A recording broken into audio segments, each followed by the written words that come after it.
Şimdi genel olarak günlük vaka sayıları hep 900 civarında seyrediyor. Hiçbir zaman 900'ün altına inmedi. Yanlış hatırlamıyorsam. Bu bizim için aslında hem bir bakıma iyi bir şey, bir bakıma da kötü bir şey. Kötü bakış açısıyla bakacak olursak normalde beklediğimiz şey neydi? Aslında birinci dalganın bitmesiydi. Biz şu ana kadar beklediğimiz şey aslında büyük ben dahil olmak üzere pek çok bu konuda çalışan, kafa yoran kişinin matematik modellemelerinde yaptığı analizlerde bu zamana kadar yaz dönemini rahat geçirecektik ama bu dönemde bizi yanılttı Covid. İyi bakış açısına bakacak olursak bu kötü bakış açısıydı. Yani yanıldık sonuç olarak baktığımızda. Yaz döneminde de korona olgularından kopamıyoruz. Hatta bazı illerde arttı. Yani Türkiye'nin genelinde belki stabil, sabit seyrediyor ama kötü bakış açısına baktığımız zaman da salgının merkezi değişti. Salgının merkezi İstanbul'da, şu anda Anadolu artık. Özellikle Güneydoğu Anadolu, Diyarbakır, Antep, Konya ve diğer birkaç il daha var. Merkezler birden çok yere yayılmış oldu.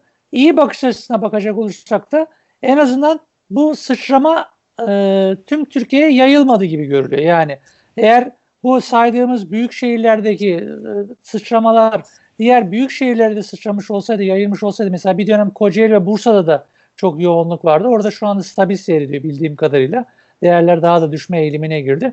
Yayılmış olsaydı biz bu anda şu anda gördüğümüz 9 olgu sayısını görmezdik. 2000'leri 3000'leri görürdük. Zorlarda belki ikinci piki görürdük bu salgın eğrisi içerisinde.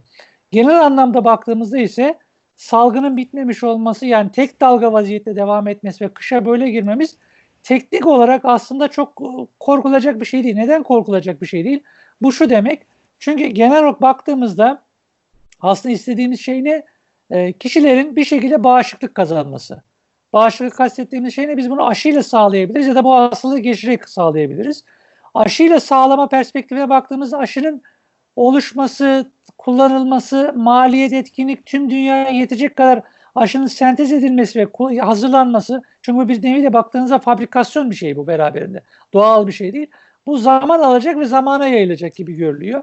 Her ne kadar dünya üzerine baktığımızda bazı gelişmiş ülkeler, bu 5 büyük gelişmiş ülke kapsamı içerisinde baktığımızda Dünya Sağlık Örgütü'ne yatırım yapan ve aşı çalışmalarına yatırım yapan ülkelere baktığımızda bunlar Ekim ayından itibaren özellikle sağlık personeli öncelikli olarak bu geliştirdikleri aşıları uygulayacaklarını, uygulayabileceklerini söyleseler dahi ben teknik olarak bu alanda da gecikmeler olacağını düşünüyorum. Çünkü neden?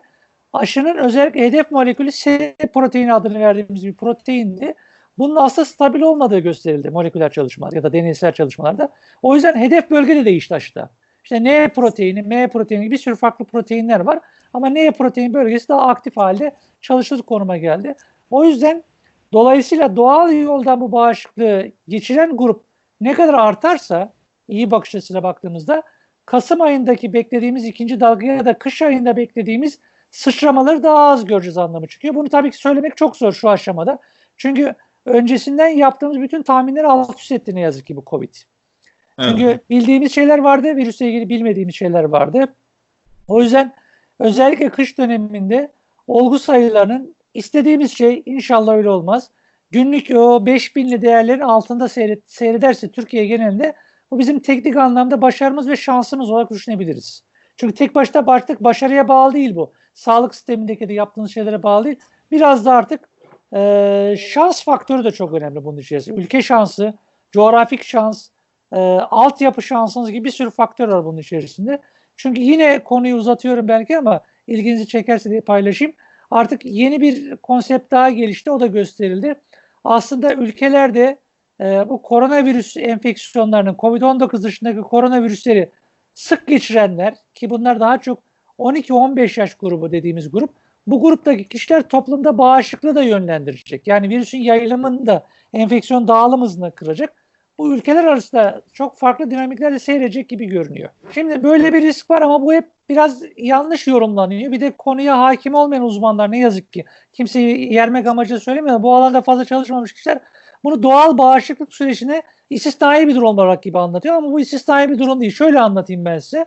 Şimdi bu virüsü aldınız, Covid özelinde konuşacak olursak, virüsü geçirdiniz, enfekte oldunuz, iyileştiniz. Kandaki antikora bakıyoruz, geçirip geçirmediğinizi göstermek amacıyla. Kandaki antikorun pozitif olması ya da negatif olması virüse karşı blokan antikor, yani virüs girdiği anda onu kapatacak antikor düzeyini ölçebilecek düzeyde her zaman olmayabiliyor. Ama bu şu demek değil, bu virüsü geçirmenize rağmen virüsü tekrar alıp enfekte olacağınız anlamına gelmiyor ki dünyadaki deneyim de bu. Yani şu demek, virüsü alıyor kişiler, enfekte oluyor. Kanında bloke eden antikor gösteremeseniz dahi bu virüs yeniden boğazda tutunup virüs boğazda çıksa dahi kişilerde klinik tablo oluşmuyor. Ne gibi? Akciğer tulumu gibi, ne gibi? Kalp tulumu gibi ya da diğer organlar tulumu gibi tablo oluşmuyor. Bu da şu demek, blokan antikor kanda gösteremeseniz dahi hücresel düzeyde boğazda ve vücudun diğer bölgeleri, lenfoid dokuda, bağışıklık sisteminde var demek. Özet olarak. Böyle bir vaka yok. Böyle bir vaka yok. Yani o gösterecek olursa ilk vaka olur dünya üzerinde. Bekliyoruz. O da beklenen bir şey yani. Hep tatil dönemlerinde, Kurban Bayramı'na has değil. Bu dünyanın genelinde de onlar da kendilerine ait bayram dönemleri, tatil dönemleri hep aynı riski gördüler. Deneyim o. İspanya yaşadı, İtalya yaşadı, Almanya yaşadı. Burada aslında kişileri kısıtlamaktan öte yapılması gereken şu aslında, kişilerin artık bilinçlenmesi lazım. Bu bir viral hastalık. Kapalı alanda yakın temasla bulaşma ihtimali oldukça yüksek. Bulaştığı zaman hastaneye yatma riskiniz var. Hastaneye yattığınız zaman yoğun bakıma girme riskiniz var. Yoğun bakıma girdiğiniz zaman da ölme riskiniz var. Bu artık birbirini takip eden bir domino risk etkisi diyoruz biz buna. Domino etkisiyle ortaya çıkan bir risk sirkülasyonu var. Bu risk sirkülasyonu minimumda tutmak ne? Aslında bu sirküler yapıyı minimumda tutmak ne? Teması minimumda tutmak. Temasla ne dikkat ediyoruz? Ya lütfen büyüklerimizi, 65 yaş üstündeki büyüklerimizi ziyaret ederken onlara aslında iyilik yapmış olmayacaksınız bu dönemde. Kötülük yapmış olacaksınız. Çünkü neden? Farkına varmadan bu virüsü onların evine sokabilirsiniz. Ben kendimden bir örnek vereyim. Hani kendinizden örnek vermek daha kolay geliyor. Ben salgın başından beri annem babam benim 90'lı yaşlarda, 80'li yaşlarda ziyaretine gitmedim. Yani ziyaretine güvenli bir şekilde gidemeyecek birisi miyim? Güvenli bir şekilde gidecek birisiyim. Yani önlemleri çok iyi biliyorum. Ama her halükarda bu riski göze almamak lazım. Çünkü neden? O kişinin belki manevi anlamda gönlünü alacaksınız ama öbür taraftan da sağlık riski var bunun içerisinde. Yani ne olursa olsun, ne kadar önlem alırsanız alın, göz görülemeyen faktörler var beraberinde. Biz bunları her ne kadar ihmal etsek dahi farkına varamadığımız bir şekilde bulaş yolunun olma riski var. Bu işin en iyisi şu anda bizim yaptığımız gibi uzaktan erişimle görüşmek. O yüzden uzaktan ziyaret yapmak en iyisi. Skype'le dersiniz, FaceTime'le dersiniz, WhatsApp dersiniz, ne dersiniz? Onların gönlünü ve bayram ziyaretlerini bu şekilde yapmak daha akılcı gibi görünüyor. Artı bu dini vecibelerimizi yaparken aynı zamanda bunu çok gündeme getirmediler ama ben birkaç yerde söyledim. Aslında aktif olarak kurban kesmek, kanını akıtmak anlamında değil bu aslında. Bunu sanal ortamda da bağış yaparak da yapmak lazım. Gerçi şunu artık bağış anlamında yönlendirmek için biraz geç ama manevi anlamda orada aktif olarak onu kesip etini birebir dağıtmak ya da bunun hayrını birebir eşlik etmek her zaman için risk içerecek. Bunu hiç unutmamak lazım. Aslında Diyanet duyurular yaptı hocam, yani hani ben kaçırmışım o zaman, özür dilerim. Diyanet yaptı. Bunu bence herkes bir kere daha düşünsün. Yani bayram birinci gününe kadar hala değiştirme riskiniz var bunda. İhtimaliniz var. Yani riski azaltma ihtimaliniz var. Çünkü neden? Kalabalık alanlarda bulunduğunuz zaman, açık alan dahi olsa kalabalık alanlar her halükarda büyük risk. Büyük riskle kastettiğimiz şey şu. Çünkü ne olacak? Kesim alanında insanlar her halükarda gidecek oraya. İştirak edecek. Maske dahi olsa beraberinize, biz sosyal insanlarız. Bayram özel bir durum. Sosyalleşme anlamında ister istemez karşılaşmalar, kucaklaşmalar, tokalaşmalar, şakalaşmalar olacak beraberinde. Hayvan kesimi süresince, dağıtımı süresince de bu şekilde ortamlar olacak. O yüzden bu ortamların hepsinin riskli olduğunu ve sıfır olmadığını bilmekte fayda var. Risk oranı belirtmek, katsayı belirtmek mümkün değil ama bunun sıfır olmadığını bilmekte fayda var. Daha sonraki süreçte diğer olarak baktığımızda ev ziyaretleri ya da komşu ziyaretlerini mutlaka minimumda tutmak lazım. Yani kapı önünde, kapıdan uzaklaşmak, uzaktan dahi bayramlaşmak bence bu dönemde artık geçerli bir süreç. Yani yapılması gereken, uyulması gereken önlemler denilebilir. Şimdi şöyle, dünyanın geneline baktığımızda bu enfeksiyon hastalıklarıyla ilgili deneyim influenza ile ilgili, İspanyol gribi ile ilgili deneyime bakıldığı zaman 1914 ve 18'li yıllarda ikinci dalga daha kuvvetli olmuş. Yani daha çok enfeksiyon görülmüş, daha fazla ölüm görülmüş. Ama 1910'lu 14'lü yılların şartları şu anda söz konusu değil. Çünkü o dönemde maske ve sosyal mesafe birebir sağlanamamış. Tam savaş zamanı bittiği yıllar, beslenme durumu sıkıntılı, bağışıklık durumu sıkıntılı. Bir sürü faktör var bunun beraberinde. Ama bir dipnot söylemekte fayda var.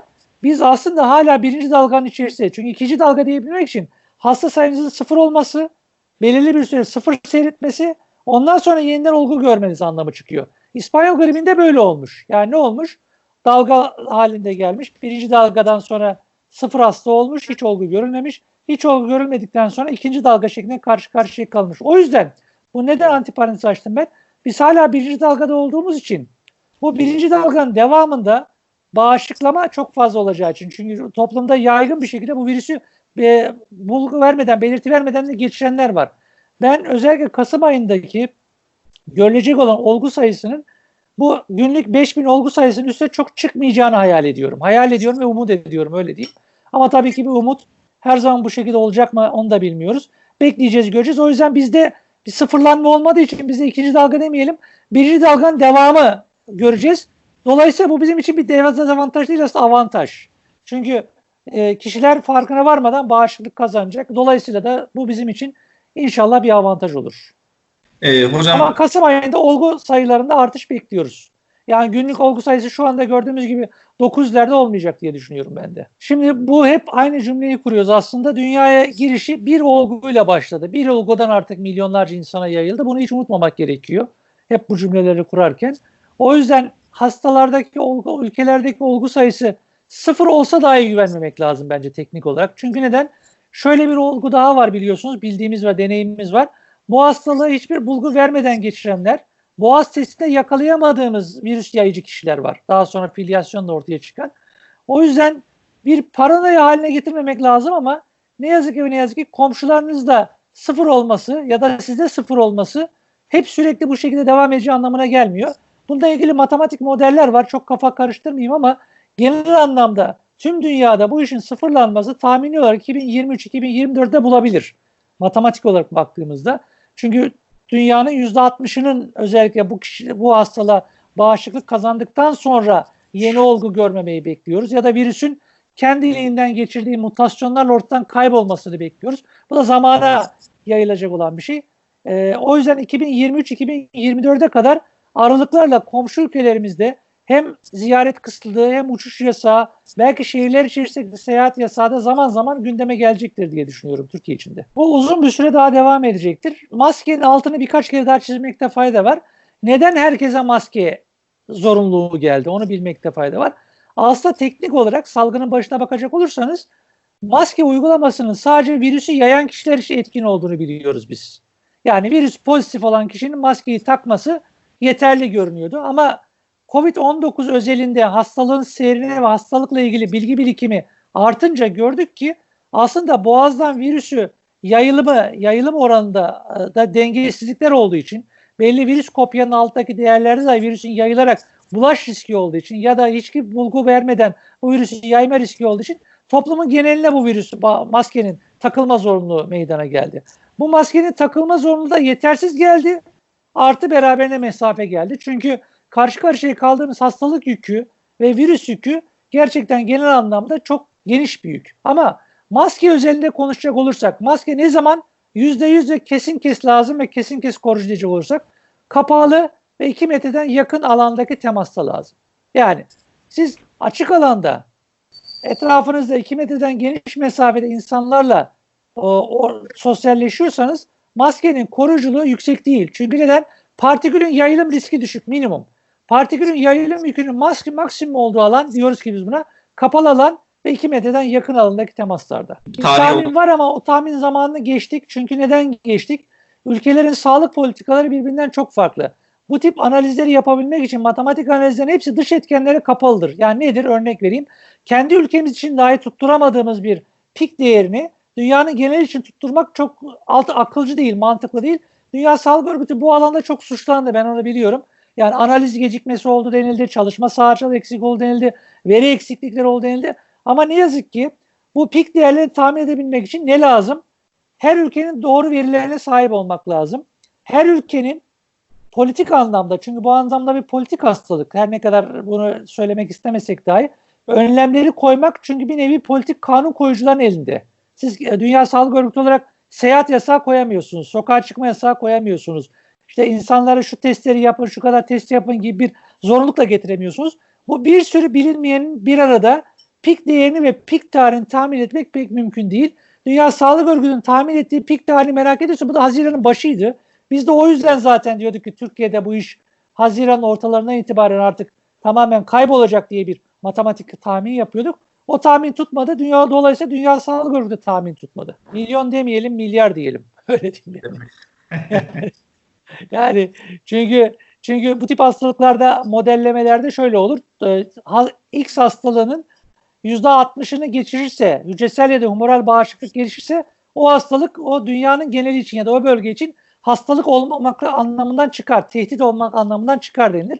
8 milyar nüfus varsa dünya genelinde aşağı yukarı bunun 5,5-6 milyarının geçirdiği zaman bunun artık pandemiden çıkması bekleniyor. Bu rakamsal olarak baktığımızda milyara ulaşması gerekir. Evet. Korkunç bir rakam tabii bu da Evet, hocam. korkunç bir rakam.